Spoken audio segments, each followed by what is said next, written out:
జీవీఎంసీలో town planning వ్యవస్థ నానాటికి భ్రష్టు పట్టిపోతుంది. జోన్ల పరిధిలో అవినీతి కట్టడాలు, అక్రమ నిర్మాణాలు జోరుగా సాగుతున్నాయి. ఫిర్యాదుల కోసం ప్రత్యేక సమయాలు కేటాయించిన తూతూ మంత్రంగానే చర్యలు చేపడుతున్నారు. అవినీతి అక్రమాల్లో మరో అడుగు ముందుకేసి స్థల యజమాని లేకుండానే ఓ స్థలంతో సంబంధం లేని వ్యక్తి నిర్మాణం చేపడుతుండడం, దానికి అధికారులు అనుమతులు ఇవ్వడం అవినీతి పరాకాష్ఠ తెలియజేస్తుంది. దీనికి సంబంధించి జీవీఎంసీ ఉన్నతాధికారులకు ఫిర్యాదు అందించిన ఫిర్యాదుదారునితో మా bureau chief Sridhar face to face. జీవీఎంసీలో ఏ పని కావాలన్నా సరే డబ్బులు వెదజల్లితే ఆ పని ఇట్ట అయిపోతుంది. ఇక్కడ మనకి దానికి సాక్ష్యంగా ఒక కేసును అయితే ఇక్కడ తీసుకురావడం జరిగింది. ఈరోజు సోమవారం ఫిర్యాదు చేయడానికి అయితే బీజేపీ నాయకులు ఒక వ్యక్తికి సంబంధమైనటువంటి ప్లేస్లో నిర్మాణం జరుగుతుంది. దానికి సంబంధించి ఫిర్యాదు చేయడానికి వచ్చారు. చెప్పండి, ఎలాంటి కేసు ఇది?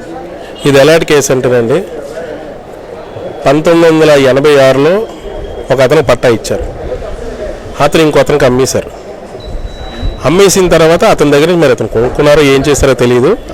ఈ 1986లో అతను ఒక 5 సంవత్సరాల కిందట చనిపోయారు.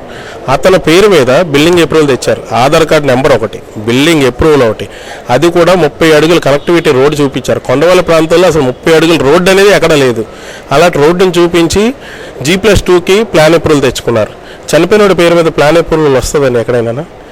అలాంటిది అంటే డబ్బులు ఇస్తే చనిపోయినోడి పేరు మీద ఏంటి, ఇంకా ఎవరి పేరు మీద, పొట్టలేనోడి పేరు మీద కూడా వీళ్ళు అప్రూవల్ ఇచ్చేస్తారేమో ఏదైనా పేరు పెడితే. అలా చేస్తున్నారు ఇక్కడ జోన్ 5 జీవీఎంసీ టౌన్ ప్లానింగ్ అధికారులని. ఈ విషయంపై నేను పీజీఆర్ఎస్లో గత 2 సార్లు కంప్లైంట్ ఇవ్వడం జరిగింది. నేను కంప్లైంట్ ఇచ్చాను.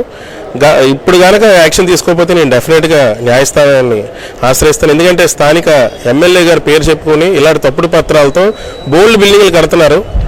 ఆ విషయంపై నేను ఈరోజు కంప్లైంట్ ఇవ్వడం జరిగిందండి.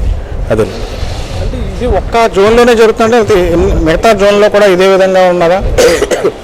మిగతా జోన్లో కూడా ఇదే విధంగా ఉండొచ్చు. ఎందుకంటే సిటీ నడిబొడ్లోనే ఇలాంటి ఎన్నో జరుగుతున్నాయంటే ఇప్పుడు నాకు తెలిసి ఇది ఒకటే, తెలియకుండా ఇంకెన్ని జరుగుతున్నాయో.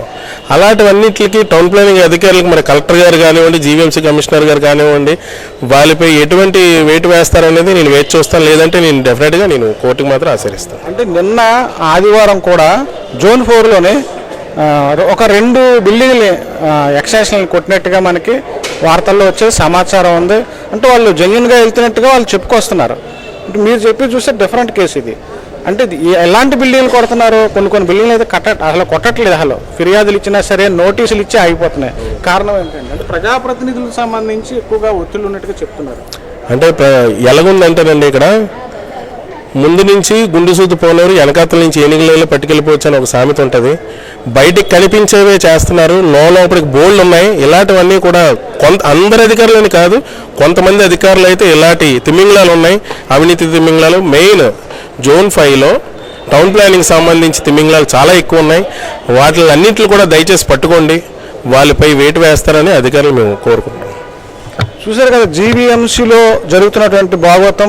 అధికారులు వాళ్ళకి అనుకూలంగా ప్రజాప్రతినిధులు ఏమన్నా సరే లంచాలు మేపినట్లయితే ఖచ్చితంగా వాళ్ళు అనుకున్నది వదిలేస్తారో, లేదంటే కొట్టేయడానికి వెనుకాడరు.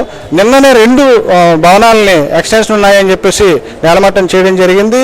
చాలా మటుకు ఇలాంటి అనధికార కట్టడాలు, అక్రమాలు జరుగుతూ ఉన్నాయి.